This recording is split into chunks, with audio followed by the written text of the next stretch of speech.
Keir Starmer needs to watch out because George Galloway's about. People might not like Mr Galloway, but anyone who underestimates what a threat this man is to the Labour Party is an idiot. Good morning. What a story, what a day. Well, you're absolutely right. Every day is a big day, but one of the things now about you, this is the first time in living memory that an avowedly socialist party to the left of Labour will contest, you plan to contest every single seat at a general election. How are you going to do that, George? Well, we'll find out, won't we? Because he's got something that Sir Keir Starmer doesn't have. A personality. He's so wooden, the birds are nesting in him. I'm sure I've seen that. People in the establishment media are going to find out that they just can't handle this guy. Susanna Reid ended up boosting his popularity by a few percent in the polls after this. I mean, the look on her face. You won't answer questions about a few weeks ago, and you won't answer questions about a few 30 years ago. I'm here to talk about Britain. Why don't we ask you, what is the question you would like to ask yourself? I'd like to ask myself, and wish you had asked me, about Monty Panesar, the famous left-arm spin bowler, English cricket ace, who's standing for Parliament for us in Southall. That's interesting and current. Well, that follows Sky News' attempt after his election victory in Rochdale. The Prime Minister is saying that you are... This is God. We're talking about little Rishi Sunak in the fag end of his prime ministership. Don't talk to me as if he's come down from the mount with tablets of stone. The things that he says are somehow meant to awe me. They may awe you, they don't awe me.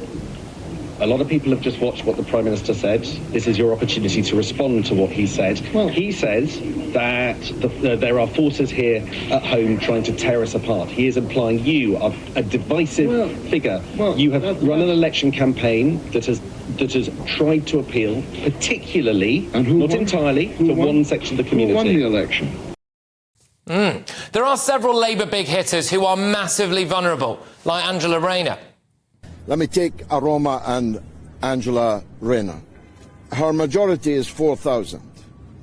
Aroma will take a minimum of 10,000 and a maximum of 20,000 votes. That puts Angela Rayner out of Parliament. Look, people might think this is mental, but here's why he's so dangerous for Labour. So for Mr Galloway, it's all about this, isn't it? Keir Starmer, this is for Gaza. Right, it's for Gaza. And look at the numbers, OK? So the muslimvote.co.uk has compiled a list of loads of Labour seats, their Muslim population, and whether their MPs voted for or against a ceasefire or if they abstained. There are loads of seats that an overtly pro-Palestine candidate could win. West Streeting's majority is just over 5,000. That could go. Who do you think voters in places with large Muslim communities in Birmingham or parts of Greater Manchester are going to vote for? Are they going to vote for a Labour candidate who abstained on a ceasefire and supported Keir Starmer, or someone who's been at every single pro-Palestine march this year? There's news today that serving Labour MP Tahir Ali, this guy...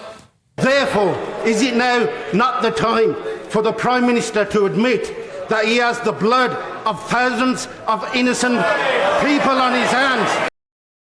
Could switch to George Galloway's party. The left of the Labour Party don't actually like Keir Starmer. No Labour Party, in my view, in history has ever gone into election offering essentially nothing for those who are struggling. The other thing in Mr Galloway's favour, as the leader of Reform UK, Richard Tice, pointed out, is that the usual groups like Hope Not Hate, for example, aren't going to delve into his candidates, are they?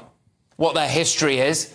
They have a blind spot when it comes to that side of politics. So I suspect they'll probably get a free pass there. Even if Galloway's Workers' Party of Britain don't win seats, they could dent the Labour vote significantly, OK? Now, you don't have to like George Galloway. I know a lot of people don't.